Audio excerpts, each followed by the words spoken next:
तुम्हारे दिल में नबी का ख्याल है कि नहीं? तुम्हारे दिल में नबी का ख्याल है कि नहीं?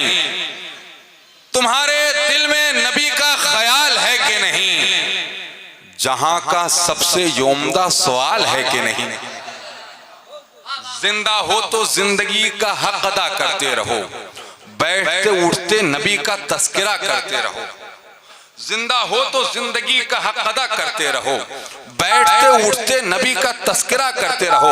उनसे बता दो कि मुस्तफा को छोड़ के कुर्बे खुदा मुमकिन नहीं, उम्र भर काबे में चाहे रत जगह करते रहो।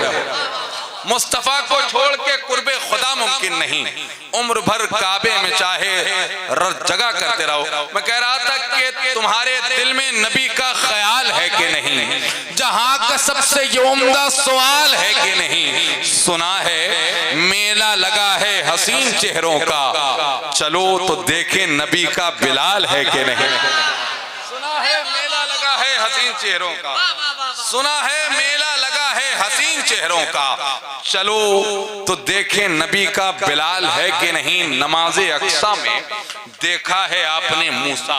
ये सिफ्तैन रजा पटना अजीमाबादी मेरे दोस्त हैं, नात के बहुत अच्छे शायर हैं। तुम्हारे दिल में नबी का ख्याल है कि नहीं? जहां का सबसे उम्दा सवाल है कि नहीं? सुना है मेला लगा है हसीन चेहरों का, चलो तो देखें नबी का बिलाल है कि नहीं? नमाज़े अक्सा में देखा है आपने मूसा, नमाज़े अक्सा में देखा है आपने मूसा, बताएं मेरा नबी बेमिसाल है कि नहीं? नमाज़े अक्सा में देखा है आपने मूसा, नमाज़े अक्सा में देखा है आपने मूसा, बताएं मेरा नबी बेमिसाल है कि नहीं? मेरा नबी बेमिसाल है कि नहीं? मुझे कारी नूर अली नूर साहब क़िबला का इशारा हुआ कि एक खिताब हो जाए। तैयार हैं आप लोग? माशाअल्लाह, बहुत अच्छा सुना है। अल्लाह ताला आपको सरकार मखदूम शाह आजाद मबी का सदका अता फरमाए। आइए तो आपको उस शख्सियत से रूबरू कराऊं, उस शख्सियत को आपके हवाले करूं जो आपको हजरत मखदूम शाह आला के हवाले कर देगी। आइए उस शख्सियत को आपके करीब कर दूं जो आपको इंशाअल्लाह हजरत वारिस पाक आलमपना देवा शरीफ के करीब कर देगी। उस शख्सियत को आपके करीब करूं जो शख्सियत आपको सरकार आला हजरत के करीब कर देगी। और सरकार आला हजरत अलैहि रहमतो व रिज़वान की इश्क की खैरात की छीट जब आपको मिलेगी तो आप तसव्वुरात में मदीने शरीफ में अपने आप को महसूस करते हुए नजर आएंगे इंशाअल्लाह। आइए, न बादशाह न कोई अमीर जिंदा है, दरे आली का मगर हर फकीर जिंदा है। यजीदियत का जनाजा उठाए हैं कुछ लोग, वो सांप मर गया लेकिन लकीर जिंदा है। उन्हीं लकीरों को मिटाने के लिए जरूरत आवाज दे रही है एक अच्छे खतीब की, एक अच्छे मुदब्बिर की, एक अजीम शख्सियत की। गुजारिश करूं पे करे इखलासो वफाओ मोहब्बत अलम बरदारे मसलके आला हजरत हजरतुल हजरत अल्लामा शाह सैयद ज़करिया अशरफी साहब क़िबला दामत बरकातुहुमुल कुस्सिया से आपसे गुजारिश करूं नबी के नाम पे अपने हाथों को उठा करके इस्तकबाल कीजिए। नारे तकबीर। देखिए, हम लोग आपसे जो कहते हैं अपने हाथों को उठा करके इस्तकबाल कीजिए, सुभान अल्लाह कहिए, माशा अल्लाह कहिए, तो मैं आपको बता दूं उसकी वजह क्या है। कोई लीडर न मिनिस्टर न सिपाही देंगे, कोई लीडर न मिनिस्टर न सिपाही देंगे, जो खुशी दिल्ली के महबूबे इलाही देंगे। कोई लीडर न मिनिस्टर न सिपाही देंगे, जो खुशी दिल्ली के महबूबे इलाही देंगे। नामे सरकार पे हाथों को उठाए रखिए, आपके हक में ये महशर में गवाही देंगे। नामे सरकार पे हाथों को उठाए रखिए, नामे सरकार पे हाथों को उठाए रखिए, आपके हक में ये महशर में गवाही देंगे। हाथों को उठाइए, नारे तकबीर, नारे रिसालत, महफिले जिक्र रसूल, महफिले सरकारे मखदूम शाह आला ख्वाजा का हिंदुस्तान, मसलके आला हजरत। अच्छा किया कि आप चले आए बज़्म में, हम लोग चिरागों का बदल ढूंढ रहे थे। इश्क़े रसूल जानो जिगर में उतार के, इश्क़े रसूल जानो जिगर में उतार के, बैठा हूँ कायनात को ठोकर पे मार के, इश्क़े रसूल जिगर में उतार के, बैठा हूँ कायनात को ठोकर पे मार के, और कदमों में जिनके सारे खजाने खुदा के हैं, कदमों में जिनके सारे खजाने खुदा के हैं, हम तो गुलाम बस हैं उसी ताजदार के, हम तो गुलाम बस हैं उसी ताजदार के, हम तो गुलाम बस हैं उसी ताजदार के, हम तो गुलाम बस हैं उसी ताजदार के। और फर्शे ज़मी पे तेरे करम के हैं तज़किरे, फर्शे ज़मी पे तेरे करम के हैं तज़किरे, चर्चे हैं आसमां पे तेरे इख्तियार के, चर्चे हैं आसमां पे तेरे इख्तियार के। और एक शेर और सुन लें कि मिलादे मुस्तफ़ा में चरागा के वास्ते, मिलादे मुस्तफ़ा में चरागा के वास्ते, लाना पड़े तो लाओ सितारे उतार के, लाना पड़े तो लाओ नारे तकबीर, नारे रिसालत, मिलादे मुस्तफ़ा में चरागा के वास्ते, लाना पड़े तो लाओ सितारे उतार के। और वारिस भाई अभी मैंने 2-3 शेर लिखे मखदूम साहब के हवाले से, करम फरमाए, करम फरमाए। क्योंकि ये उर्स का मौका है। अब देखें अगर शायरी हुई कि नहीं हुई, बहरहाल मैं शायर तो हूँ नहीं, मुकर्रिर आदमी हूँ, एक मुदर्रिस आदमी हूँ, जो टूटे फूटे कुछ अल्फाज जुड़ जाते हैं, मैं ये समझ लेता हूँ कि शायरी हो गई, वरना तो ना रदीफ की कोई तमीज़ है ना काफिया की तमीज़ है। बहरहाल अल्लाह का फजल है कि वो कुछ बुलवा लेता है। तो मैंने कहा देखिए उसकी शायरी पे ना जाइए, कहा क्या गया उस चीज़ पे जाइएगा, मोहब्बत से बोल दे सुभान अल्लाह। मजहब इस्लाम का रोशन दिया मखदूम है, मजहब इस्लाम का रोशन दिया मखदूम है, जन्नतुल फिरदौस का सीधा पता मखदूम है, जन्नतुल फिरदौस का सीधा पता मखदूम है, मजहब इस्लाम का रोशन दिया मखदूम है, जन्नतुल फिरदौस का सीधा पता मखदूम है। और दर से उनके हाथ खाली, दर से उनके हाथ खाली कोई भी जाता नहीं, दर से उनके हाथ खाली कोई भी जाता नहीं, मुस्तफ़ा के खुल्क की रोशन ज़िया मखदूम है, मुस्तफ़ा के खुल्क की रोशन ज़िया मखदूम है, उनके दर से हाथ खाली कोई भी जाता नहीं, मुस्तफ़ा के खुल्क का एक आईना, आईना मखदूम है। और उर्से मखदूमी में जो आया यही कहने लगा, उर्से मखदूमी में जो आया यही कहने लगा, मेरी मंजिल मेरा मकसद बा खुदा मखदूम है, मेरी मंजिल मेरा मकसद बा खुदा मखदूम है। और ये आखिरी शेर क्योंकि मतला भी ज़ेरे मक्ता भी ज़ेरे गौर है, तो ये आखिरी शेर, क्या बिगाड़ेगा कोई, क्या बिगाड़ेगा कोई और किसमें इतनी ताब है, क्या बिगाड़ेगा कोई और किसमें इतनी ताब है, जब हमारे सरबराहो पेशवा मखदूम है, जब हमारे सरबराहो पेशवा मखदूम है, जब हमारे सरबराहो पेशवा मखदूम है। एक मरतबा मोहब्बत से बोल दें सुभान अल्लाह। बिरादरान इस्लाम, ये हाफिज नूर अली सल्लमहु, अल्लाह ताला इन्हें और इनके तमाम भाइयों को दिन दूनी रात चौगुनी तरक्की अता फरमाए, इनकी वालिदा को अल्लाह उम्र खिज़र अता फरमाए, बहनों को अल्लाह सलामत रखे। ये प्रोग्राम मुनक़िद हुआ और इन्होंने अपने वालिद मरहूम के इसाले सवाब के लिए महफिल मुनक़िद की। अब ये जानना है कि माँ बाप की अहमियत क्या है और इसाले सवाब का फ़ायदा क्या है। थोड़ी देर में इसी पे बड़ी संजीदगी से गुफ्तगू करना चाहूँगा, और आज की महफिल की ये ज़रूरत है और इंशाअल्लाह उसमें तमाम चीज़ें आएंगी, तमाम चीज़ें आएंगी। याद रखिए कि दुनिया में इंसान को पैदा किया गया तो इंसान को यूं ही नहीं छोड़ दिया गया, इंसान पे कुछ पाबंदियां नाफिज की गई अल्लाह ताला की जानिब से। इंसान पे बड़ी पाबंदियां लाजिम और नाफिज की गई, और जो इंसान उन पाबंदियों को निभा ले गया वही इस दुनिया से कामयाब होकर के गया, और जो उन पाबंदियों और जिम्मेदारियों के निभाने में कोताही कर रहा है, चाहे जितने बड़े खानदान और कबीले से उसका ताल्लुक हो, वो कामयाब नहीं हुआ। आपके सामने तारीख है, यजीद बड़े बाप का बेटा होकर के भी नाकाम हो गया, और हुसैन बड़े बाप का बेटा होने के साथ साथ पूरे कुंबे को कुर्बान करके भी कामयाब हो रहे हैं। क्योंकि जो जिम्मेदारियां होती हैं उनके निभाने से इंसान बड़ा होता है, और जब जिम्मेदारियों में कोताही बरती जाती है तो इंसान बड़ा होकर के भी छोटा हो जाया। तो जिम्मेदारियां निभाना चाहिए।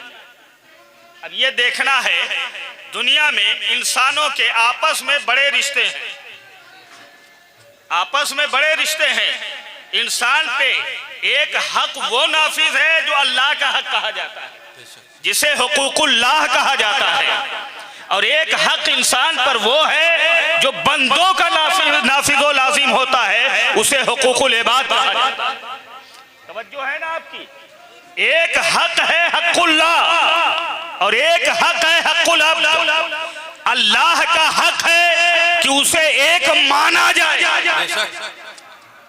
उसे एक माना जाए, उसकी तौहीद का इकरार किया जाए, उसके वजूद का इकरार किया जाए, उसके तौहीद, उसके वजूद, उसकी कुदरत, उसके इख्तियार, उसकी समा, उसकी बसारत, इनका यकीन और ईमान।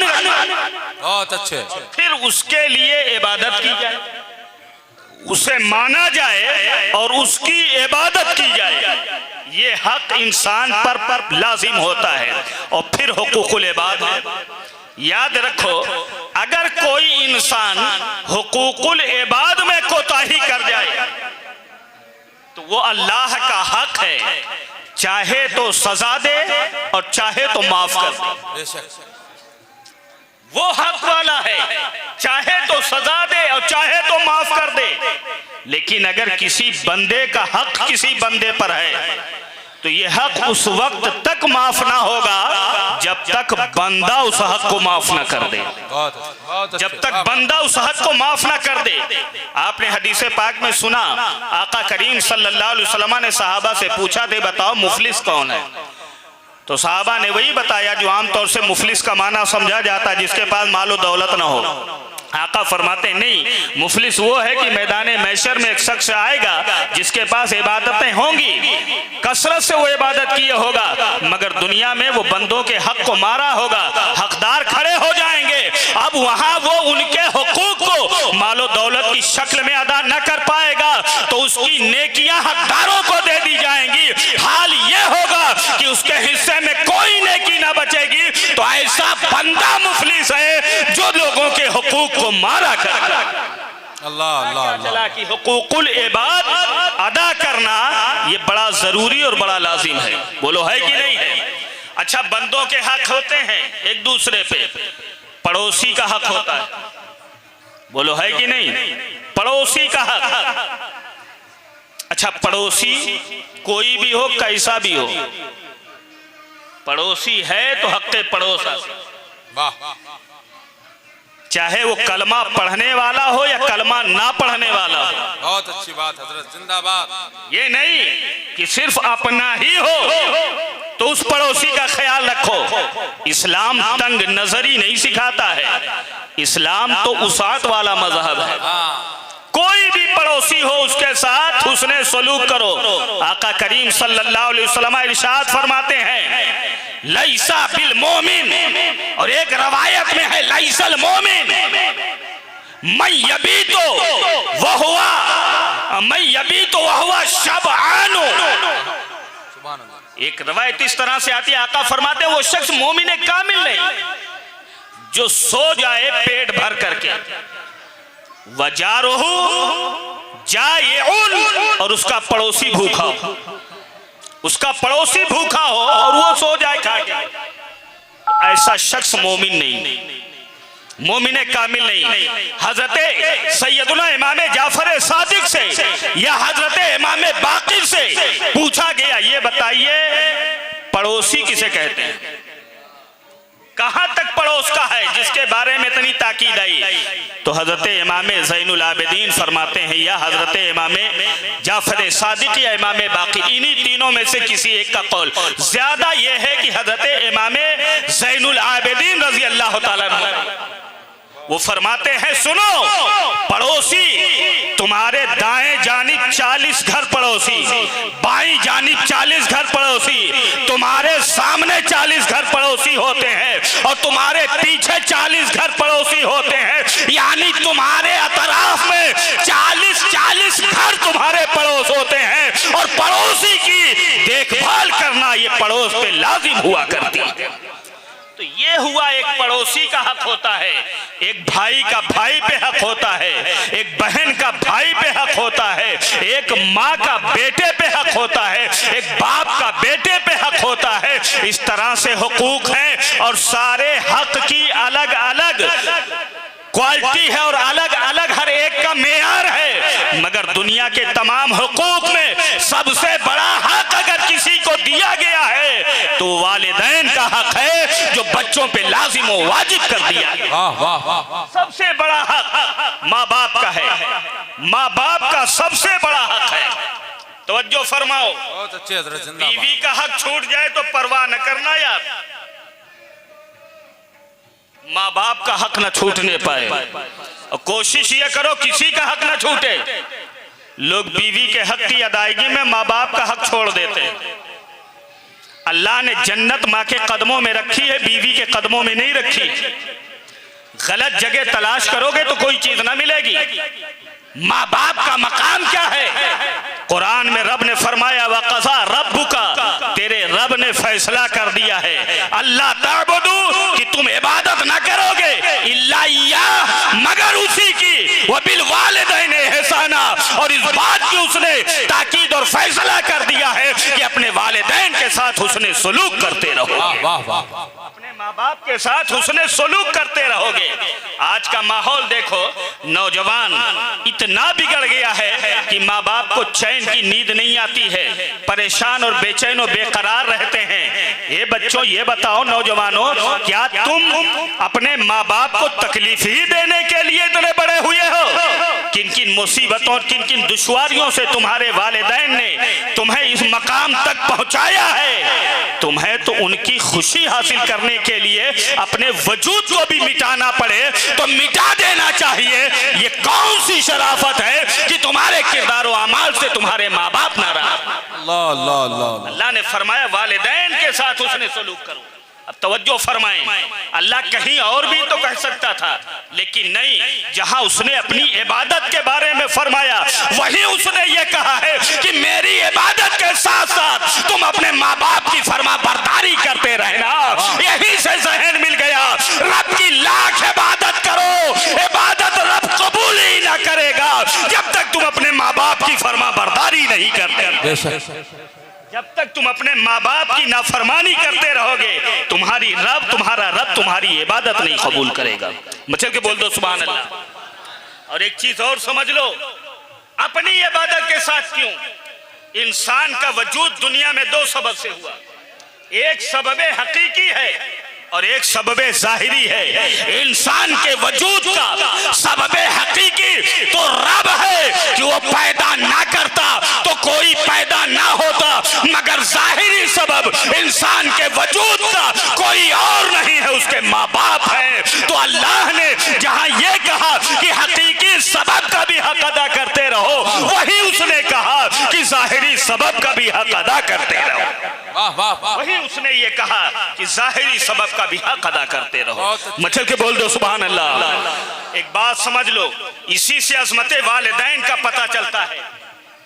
अल्लाह अकबर, क्या मकाम व मर्तबा है वालिदैन का।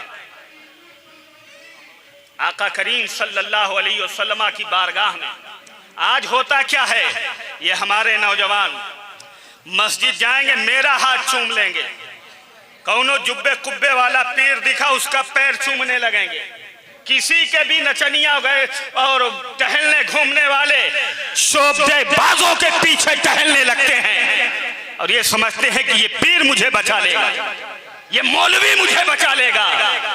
याद रखो, काबे की इबादत भी तुम्हें नहीं बचा सकती जब तक तुम्हारे माँ बाप तुमसे राजी ना होंगे। किसी पीर और फकीर की क्या औकात है कि वो तुम्हें बचा ले जब तक तुम्हारे माँ बाप राजी ना हो। तो माँ बाप का हाथ पहले चूमो, किसी आलिम और पीर का हाथ बाद में चूमा करो। पहले माँ बाप की खिदमत करो, किसी मौलवी किसी पीर की खिदमत बाद में। इसलिए कि तुम्हारे लिए सबसे पहला किबला काबा अगर कोई है तो तुम्हारे माँ बाप हैं। मचल के बोल दो सुभान अल्लाह। तुम्हारे माँ बाप हैं। और ये बात मैं हवा में नहीं कर रहा हूं, समझ में आ रही बात? हवा में नहीं कर रहा हूं। मुझे वो तकरीर भी आती है कि मैं एक एक जुमले पे नारा लगवा सकता हूं, लेकिन नारेबाजी बहुत हो चुकी है। आज अमल का क्या हाल है? कितने लोग आते मेरे पास रोते हैं, कसम खुदा की मैंने देखा, मौलाना साहब दुआ कर दो मेरा लड़का बड़ा नालायक हो गया। अल्लाह, अफसोस होता, मैं यही रहता हूं। माँ बाप की इज्जत करो दोस्तों। तुम्हारे सामने भी औलादें हैं, जैसा तुम सलूक करोगे तुम्हारे साथ भी वैसा ही सलूक किया जाए। ये तो सिलसिला लगा हुआ है ना। आका करीम सल्लल्लाहु अलैहि वसल्लम के पास एक सहाबी आए, नौजवान, बचल के बोल दो सुभान अल्लाह। कहां से आए थे? मुल्क शाम यमन से आए थे। बड़ा दूर दराज का सफर करके आते हैं और कहते हैं या रसूल अल्लाह, मैं आपकी बारगाह में आ गया हूं, अब कभी नहीं जाऊंगा। कौन है जो रसूल की बारगाह छोड़ के जाना चाहे? अल्लाह, अल्लाह। कौन है जो जाना चाहेगा रसूल की बारगाह? या रसूल अल्लाह, मैं आपकी बारगाह में आ गया हूं, अब कभी नहीं जाऊंगा। तहैया करके आया हूं कि पूरी जिंदगी आपकी खिदमत में गुजार दूंगा। सुभान अल्लाह। हमारे जैसा मौलवी होता तो बड़ा खुश होता है, यार चलो फ्री का एक खादिम और गुलाम मिल गया। मगर वो नबी जो सारी दुनिया को अखलाक, हिल्म, रहम की तालीम देने आए हों, वाह वाह वाह। वो पूछते हैं ये बता नौजवान, क्या तेरे माँ बाप जिंदा हैं? पूछा आका ने कि ये बता तेरे माँ बाप जिंदा हैं? वो नौजवान कहता है हाँ या रसूल अल्लाह, मेरे माँ बाप जिंदा हैं। क्या ये बता उनसे इजाजत ली तुमने? कहा हाँ या रसूल अल्लाह, हमने इजाजत ले ली है, इजाजत लेके हम आए हैं। है रसूल खुदा की बारगाह में भी बगैर इजाजत वालिदैन से नहीं जाते है। तो 40-40 दिन के चिल्ला पे कैसे चले जाते हैं बगैर इजाजत के? बहुत अच्छी बात, वाह वाह वाह। कहां से चले जाते हो यार? इनको तड़पता हुआ छोड़कर पूरी जिंदगी चिल्ले में रहो, सारे चिल्ले तुम्हारे मुंह पे मार दिए जाएंगे। यहां तो बारगाह मुस्तफा में नहीं आ रहे हैं बगैर इजाजत के। आका पूरे माँ बाप से इजाजत लेके आया है? वो कहते हैं हाँ रसूल अल्लाह, ले लिया है। कहा अच्छा ये बता मिल के आया है? जाहिर सी बात है यार, इजाजत ली होगी तो मिला भी होगा। मगर आका कह रहे हैं क्या मिल के आया है? या रसूल अल्लाह, मिल के आया हूं। अच्छा ये बता जब तुम मिल के आया तो तेरे माँ बाप की हालत क्या थी? तेरे माँ बाप की हालत क्या थी? तवज्जो फरमाइएगा, तेरे माँ बाप की कैफियत क्या थी? कसम खुदा की हदीस पाक में आता है कि मेरे नबी ने जब उस नौजवान से पूछा है ये बता तेरे माँ बाप की हालत क्या थी जब तूने कहा था कि अब मैं मदीना जा रहा हूँ और मैं नबी की बारगाह से दोबारा लौट के ना आऊंगा, तेरे माँ बाप ने क्या कहा? उनकी हालत क्या थी? तो कहा या रसूल अल्लाह, इजाजत तो दी मगर हिचकियों से रो रहे थे, ज़ारो कतार रो रहे थे या रसूल अल्लाह। इतना सुनना था कि आका के जिस्म पे झुरझुरी तारी, झुरझुरी तारी हुई आका के जिस्म पे। आका बैठे थे, खड़े हो गए और कहते हैं इरजे इलैहिमा, इरजे इलैहिमा, लौट जाओ उन्हीं की तरफ, लौट जाओ उन्हीं की तरफ। अज़हिकहुमा कमा अबकैतहुमा, अब जा और उन्हें उसी तरह से हंसा जैसा कि तू रोला के आया है। अगर तेरे माँ बाप ना हंसेंगे तो मेरी बारगाह में भी जाना तेरा कबूल नहीं किया जाएगा, अल्लाह अल्लाह अल्लाह तेरा कबूल न किया जाएगा। अल्लाह अकबर। मेरे नबी ने क्या दर्श दे दिया कि माँ बाप की खुशनुदी जरूरी है बेटे के लिए। माँ बाप को राजी करो, जाओ उन्हें खुश करो। सुभान अल्लाह, उन्हें खुश करो। अब आओ उन्हें खुश करो। अल्लाह अकबर। तो माँ बाप दोनों का हक है। अल्लाह अकबर। एक जगह आका ने फरमाया, सुनो, तुम्हारी जन्नत तुम्हारे माँ के कदमों में है। अल जन्नत तहत अक़दामिल उम्महात, तुम्हारी जन्नत तुम्हारे माँ के कदमों में। बड़ी मशहूर हदीस है। क्या मतलब? इस हदीस के दो मतलब हैं। एक ये है कि अगर तुम चाहो कि हमें जन्नत मिले तो माँ की खिदमत किया करो, मचल के बोल दो सुभान अल्लाह। और एक ये है कि अगर माँ बाप अपने बच्चों की तरबियत करे तो जन्नत तो माँ के कदमों में होती है, जन्नत तो माँ के कदमों में होती है। बच्चों की तरबियत अगर माँ अच्छी तरह कर दे तो बेटा अपने दौर का बायजीद बन जाता है, और अगर माँ बाप अपने बेटे की तरबियत ना करे तो अपने दौर का वो सलमान रुश्दी बन जाएगा। माँ बाप की तरबियत बेटे के लिए बड़ी अजमतें हुआ करती है। सुभान अल्लाह। माँ बाप का हक अदा किया करो। अच्छा, एक बात यह कि माँ की तो ये खिदमत हो गई, मगर बाप का हाल क्या है? क्या बाप का मकाम नहीं है? माँ के कदमों के नीचे जन्नत तो नहीं। आका की दूसरी हदीस सुनो, किसी को महरूम नहीं किया। आका ने फरमाया, रेज़ा रब्बी फी रेज़ल वाली, रब की खुशनुदी बाप की खुशनुदी में है। मचल के बोल दो सुभान अल्लाह। बाप की खुशनुदी में है। वह सख्तुर रब्बी फी सख्तिल वालिद, और रब की नाराजगी माँ बाप की नाराजगी। हाय हाय हाय। ए मुसलमानों, ए नौजवानों, आओ मैं तुम्हें एक नुस्खा बताता हूँ, मैं तुम्हें एक तरीका बताता हूँ। अगर तुम्हें मालूम करना हो कि मेरा रब मुझसे राजी है या नहीं, मचल के बोल दो सुभान अल्लाह, मेरा रब मुझसे राजी है या नहीं, तो किसी पीर फकीर के पास मत जाया करो यार, अपने बाप के पास बैठ के चेहरे को देखा करो। अगर बाप मुस्कुरा दे तो समझ लो रब राजी है, अगर बाप नाराज हो तो समझ लो मेरा रब नाराज है। तो रब को राजी करना है तो बाप को राजी कर लिया करो। मचल के बोल दो सुभान अल्लाह। तो दोनों का हक बड़ा अजीम है, बेशक दोनों का हक बड़ा अजीम है, लेकिन यह है कि अभी इन दोनों में किसका हक ज्यादा, इन दोनों में किसका हक ज्यादा है? आए है तो एक सहाबी आते हैं, अर्ज करते हैं, या रसूल अल्लाह, मेरे हुस्ने सलूक का सबसे ज्यादा हकदार कौन है? तो आका फरमाते तुम्हारी माँ है। मचल के बोल दो सुभान अल्लाह। फिर कहा या रसूल अल्लाह उसके बाद कौन सबसे ज्यादा हकदार है? फिर आका ने फरमाया वो तुम्हारी माँ है। कहा या रसूल अल्लाह, फिर कहा तुम्हारी माँ, कहा फिर कहा तुम्हारा बाप। अल्लाह अल्लाह अल्लाह। 3 मर्तबा कहा तुम्हारी माँ तुम्हारे हुस्ने सलूक की ज्यादा हकदार है। हुस्ने सलूक तो दोनों से करना है, बेशक, लेकिन माँ तुम्हारे हुस्ने सलूक की ज्यादा हकदार। और कितनी ज्यादा हकदार है? बाप से 3 गुना ज्यादा। अल्लाह अल्लाह अल्लाह। बाप से 3 गुना ज्यादा। लोग कैसे कहते हैं इस्लाम औरतों को मकाम नहीं देता है? हाय हाय हाय। बोल दो यहाँ दिया गया कि नहीं दिया गया? हमें सबने तो हक मारा था, इस्लाम ने तो हक अदा कर दिया है। सुभान अल्लाह, हक दिया हर एक को। अब आओ जरा देखो, मैं गुफ्तगू समेट दूं अपनी, जल्दी घबरा तो नहीं रहे हो? मचल के बोल दो सुभान अल्लाह।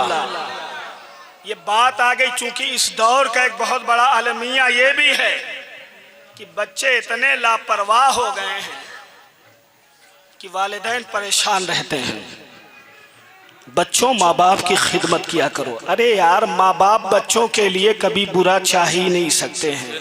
यही तो दुनिया में है यार, जो बच्चों से बगैर किसी लालच के मोहब्बत करते हैं। मचल के बोल दो सुभान अल्लाह। हमारे वारिस भाई हैं, ये तमाम लोग जलसे जुलूस वाले हैं, पूछो जिनकी शादियां हो चुकी हैं, जब हफ्ता या महीना के बाद लौट के आते हैं घर, मैं अपनी बात बताऊं, सबकी बात में, सबके साथ ये मामला है और आप भी अनकरीब इंशाल्लाह देखेंगे। सच्ची बात, दुनिया में कोई किसी से मोहब्बत करता है तो किसी ना किसी लालच से मोहब्बत करता है। माँ बाप वो होते हैं जो बच्चों से बगैर किसी लालच के मोहब्बत करते हैं। अल्लाह अल्लाह, चल के बोल दो सुभान अल्लाह। बगैर किसी लालच के महीने भर के बाद प्रोग्राम करके आए तो बेटा मुझे नहीं या आने वाले को नहीं, बैग देखता है कितना लाए हैं, का लाए हैं। बीवी बैग देखती है, जेब देखती है, लिफाफा देखती है। बेशक बेशक। मगर वहीं अगर माँ मौजूद है, बाप मौजूद है, तो कसम खुदा की न ये बैग देखते हैं न ये जेब देखते हैं। देखते हैं तो बाप और माँ अपने बेटे का चेहरा देखते हैं। मचल के बोल दो सुभान अल्लाह। चेहरा देखते हैं। बेटा पूछता है मेरे लिए क्या लाए, बीवी पूछती है कितना लाए, और माँ और बाप पूछते हैं बेटा खाना खाया था कि नहीं खाया था, बेटा पानी पिया था कि नहीं पिया था, बेटा कोई परेशानी हुई थी कि कोई परेशानी तो नहीं हुई थी। अरे बड़े खुश नसीब हैं जिनके माँ बाप जिंदा हैं, कि जब तक माँ बाप जिंदा होते हैं उनके साये शफकत में औलादें बेखौफ होकर चला करती हैं, मुसीबतें नहीं आने पर। नारे तकबीर, नारे रिसालत, अज़मत वालिदैन, जिंदाबाद जिंदाबाद। सलामत रहिए हजरत, माशाअल्लाह। और सुन सकते हैं 2-4 मिनट 10 मिनट? करम फरमाए माशाअल्लाह। नूर अली क्या है, बहुत सी चीजें हैं जहन में, लेकिन मैं समेट दूं। आओ मचल के बोल दो सुभान अल्लाह। अब इस हदीस में आका ने फरमाया कि बाप से माँ का हक ज्यादा। तवज्जो फरमाए क्यों?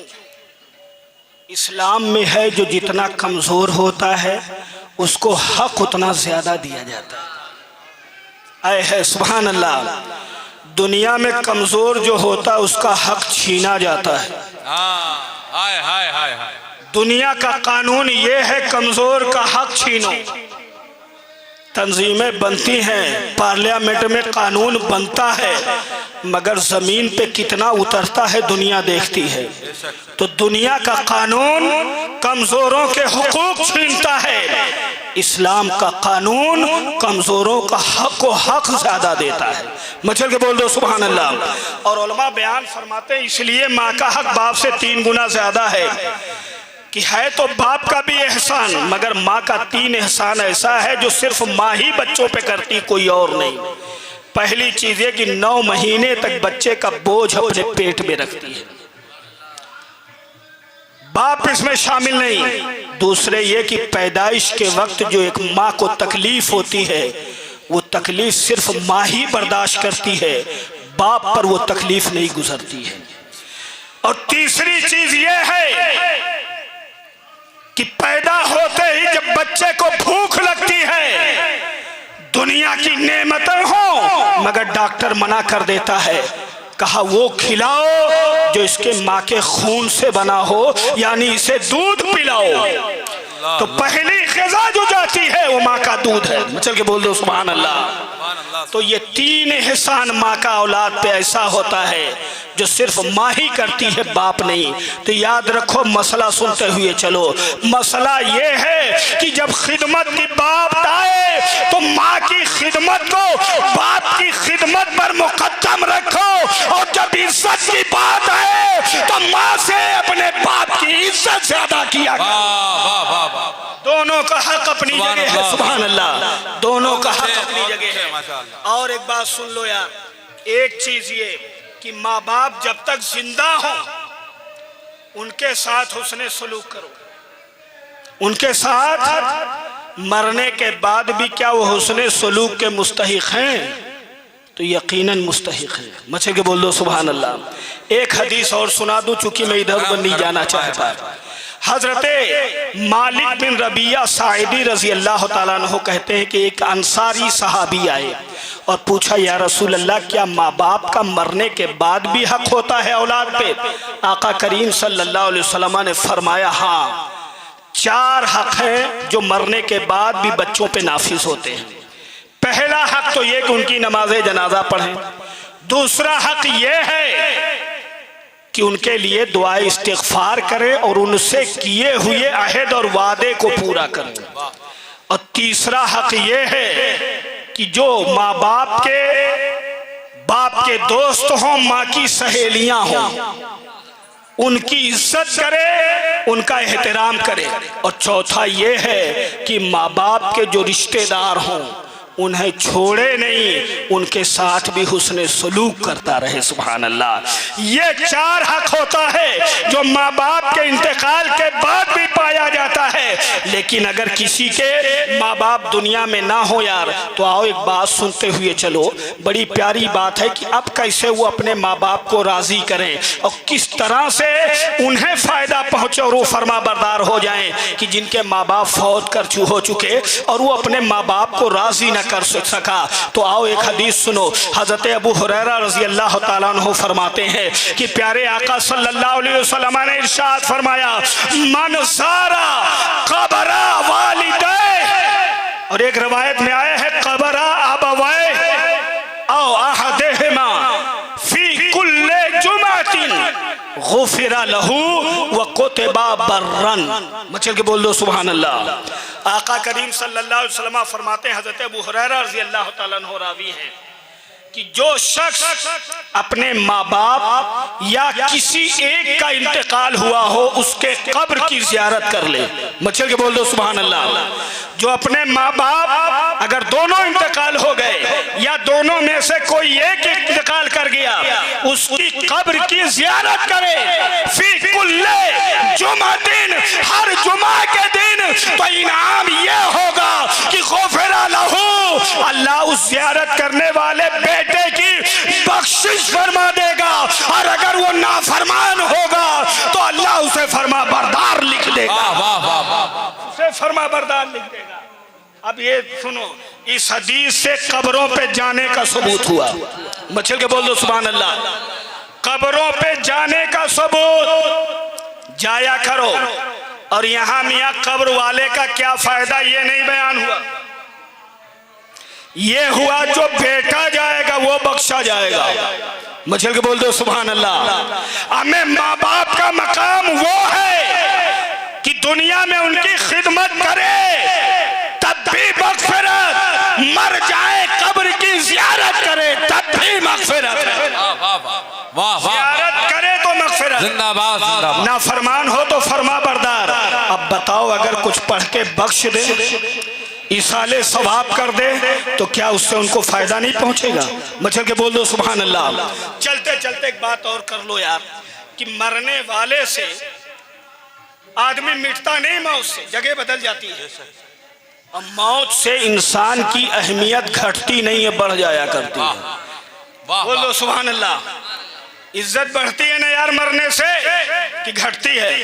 नहीं ना, बढ़ जाती है।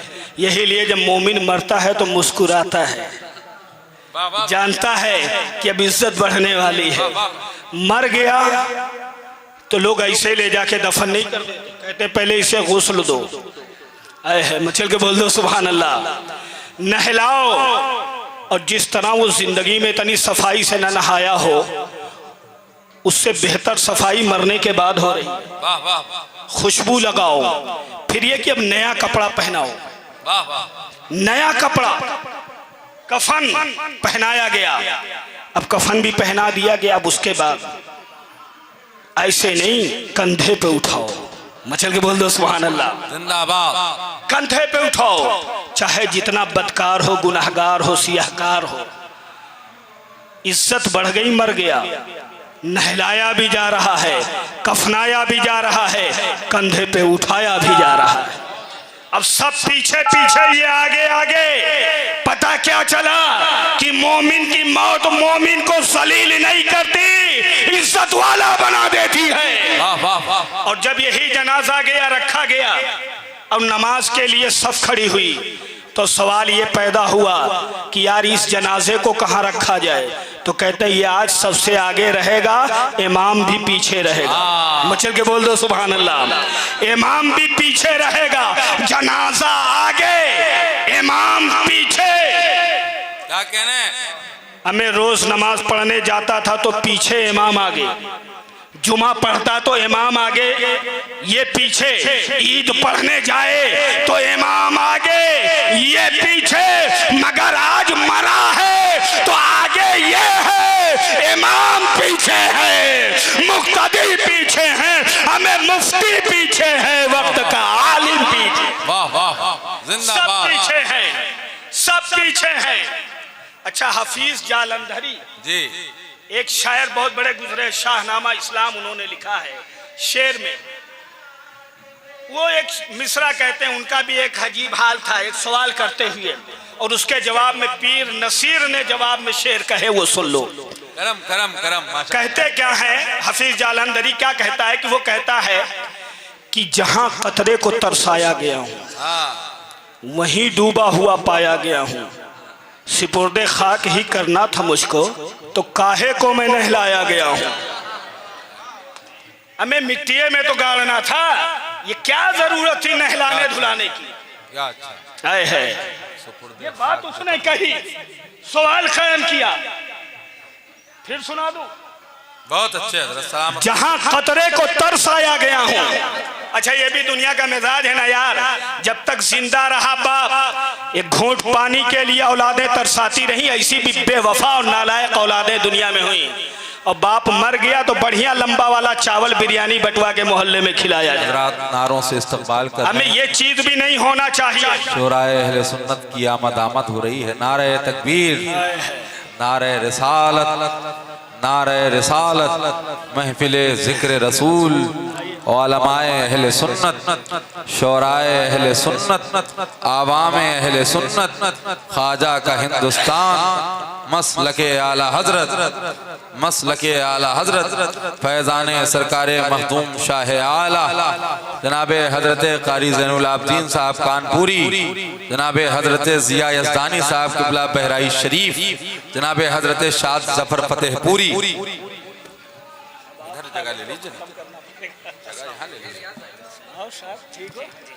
माशाअल्लाह सुभान अल्लाह। ये देखिए अजीम शख्सियतें जिनको देखने के लिए आंखें तरस जाती हैं, वो महफिल नूर में तशरीफ़ ले आए, और किसी को हटाने के लिए ये बेहतर तरीक़ा होता है कि किसी अजीम शख्सियत को ले आओ। अब ज़ैनुल भाई आ गए तो शायद नूर अली की हिम्मत नहीं पड़ रही थी मौलाना साहब बंद करो, लेकिन अब इशारा मिल गया कि नहीं बंद होना। और ये तमाम ही लोग बड़ी अजीम शख्सियतें जितने भी लोग तशरीफ़ लाए, सुभान अल्लाह। बस ये जो बात चल रही मैं वो आखिरी बात करके ख़त्म कर दूँ, आप फिर इन हजरात को आपको सुनना है मोहब्बत से, मचल के बोल दो सुभान अल्लाह। हाँ, तो हफीज़ जालंधरी ने कहा था यही कि आखिर मरने के बाद जब कब्र ही में दफन करना था यार, तो नहलाने की क्या ज़रूरत, कफन पहनाने की क्या ज़रूरत। कहा कि जहाँ कतरे को तरसाया गया हूँ वहीं डूबा हुआ पाया गया हूँ, सिपुर्दे खाक ही करना था मुझको तो काहे को मैं नहलाया गया। तो हजरत पीर नसीर गोलरवी अलैहि रहमा पाकिस्तान क्या कहते हैं, बड़े सूफी शायर बुजुर्ग शायर थे। उन्होंने क्या कहा, नजर पाकीज़गी, नजर बाआलम पाकीज़गी पड़े उन पर, नजर बाआलम पाकीज़गी पड़े उन पर, मुसाफिराने लहद इसलिए नहा के चले, मुसाफिराने लहद इसलिए नहा के चले। नसीर कौन है उनके सिवा रसूल ऐसा जो बख्शवाने पे आए तो बख्शवा के चले, जो बख्शवाने पे आए तो बख्शवा के चले। मैं कहना चाहता था कि मौत मोमिन को जलील नहीं करती, मोमिन को इज्जतदार बना देती है। हमें कल तक जो सहारा भी देने के लिए तैयार नहीं थे, मर गया है तो कंधों पे उठाया जा रहा है और सामने रखा जा रहा है। इमाम पीछे खड़ा हो रहा है और अदब से खड़ा हो रहा है। आखिर मर्तबा क्यों ऊंचा हो गया, कहा इसलिए ऊंचा हो गया कि अब तक ये दुनिया में चल रहा था तो दुनिया के दरो दीवार देख रहा था, मगर अब कब्र में जाएगा तो ये चेहरे सरकार देखेगा। जिंदाबाद जिंदाबाद, चेहरे सरकार देखेगा। मचल के बोल दो सुभान अल्लाह। और उसके बाद जब जनाजा पढ़ना हुआ, आए है तो सामने है हाथ बांध के, हाथ बांध के, अगर हाथ बांध के जायज नहीं है किसी कब्र के सामने खड़ा होना, तो मुर्दे की भी नमाजे जनाजा हाथ बांध के मत पढ़ा।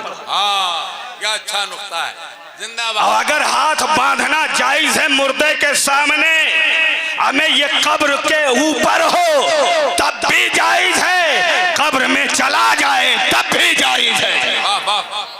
और दूसरी चीज कि कोई चीज सामने रख के फातिहा करो तो वो हलाल नहीं होती। तो अब बताओ, अगर हम कोनो चीज फातिहा करे सामने रख के तो हलाल ना हो, तो अब मुर्दा को क्या कहा जाएगा, हलाल या कुछ और? सामने ही है ना, पढ़ा जा रहा है। ये सामने रखकर पढ़ना ये ताज़ीम और इज्जत की बात होती है, इसलिए हम अशिया को भी सामने करते हैं और मुर्दे को भी सामने रखते हैं। और दूसरी चीज, नमाजे जनाजा क्या है, दुआए मैयत है, मगर दुआए मैयत के लिए तन्हा ये नहीं कहा गया कि पढ़ दो पहली तकबीर में अल्लाहुम्मा ग़फ़िर ली हय्यिना व मय्यतिना व शाहिदिना। डायरेक्ट मैयत के लिए दुआ नहीं हो रही है, पहले कहा जा रहा है कि पहली तकबीर बांधोगे तो अल्लाह की सना और किबरियाई बयान करोगे, जब दूसरी तकबीर करोगे तो रसूलुल्लाह पे दरूदो सलाम पढ़ोगे, और जब तीसरी तकबीर कहोगे तो मुर्दे के लिए दुआ करोगे। हम कहते हैं मियाँ, मकसद है मुर्दे को दुआ करना, मुर्दे के लिए ये सना क्यों पढ़वाई जा रही है, ये दरूद क्यों पढ़वाया जा रहा है? तो कहा इसलिए कि ये दुआ से पहले ये चीजें इसलिए हैं कि ये वसीला बन जाए इस दुआ के कबूल होने के लिए। पता क्या चला कि जनाजा भी कबूल नहीं होता जब तक नबी की जात का और उनके दरूद का वसीला ना लिया जाए। बच्चे के बोल दो सुभान अल्लाह। तो इससे ये मसला भी साबित हो गया कि जिंदे के अमल से मुर्दे को फायदा पहुंचता है, और मरने वाले की हालत कब्र में ऐसी होती है, आका फरमाते हैं जैसे कि डूबने वाले फरियादी की फरियाद करता रहता है, काश मुझे कोई बचा ले। अब कब्र में तो कुछ नहीं कर सकता, वो उम्मीद करता है कि काश मेरे बाप मेरी माँ अगर जिंदा है, या भाई या मेरी औलादें या मेरे दोस्त अहबाब मेरे लिए कुछ इसाले सवाब कर दें। और अगर उसे कोई चीज़ मिल जाती है उसके घर वालों की तरफ से, या कोई भेज देता है, तो जानते हो कितनी खुशी होती मुर्दे को? जितनी तुम में से दोनों जहान की दौलत मिलने से खुशी हो, उससे ज़्यादा कब्र में उस वक्त मुर्दे को खुशी होती है जब उसका कोई अजीज़ उसके लिए कुछ पढ़ करके भेज दिया करता है। सुभान अल्लाह। तो ये बड़ी फजीलत की चीज़ें हैं। मुसलमानों, अपने माँ बाप की इज्जत करो, अल्लाह की इबादत करो, माँ बाप की खिदमत करो, और अगर मर जाएं या कोई भी हो तो कब्रिस्तान जाया करो, उनके लिए दुआएं और ईसाले सवाब किया करो। ये चंद बातें मुझे कहनी थी वो बिल वालिदैन एहसाना के ताल्लुक से मैंने बयान की। कोई गलती हुई हो, अल्लाह ताला अपने फजल करम से उन तमाम गलतियों को माफ़ फरमाए और हम सब को नेक अमल करने की तौफीक अता फरमाए। वमा तौफीक इल्ला बिल्लाह। अस्सलामु अलैकुम व रहमतुल्लाहि व बरकातुहू।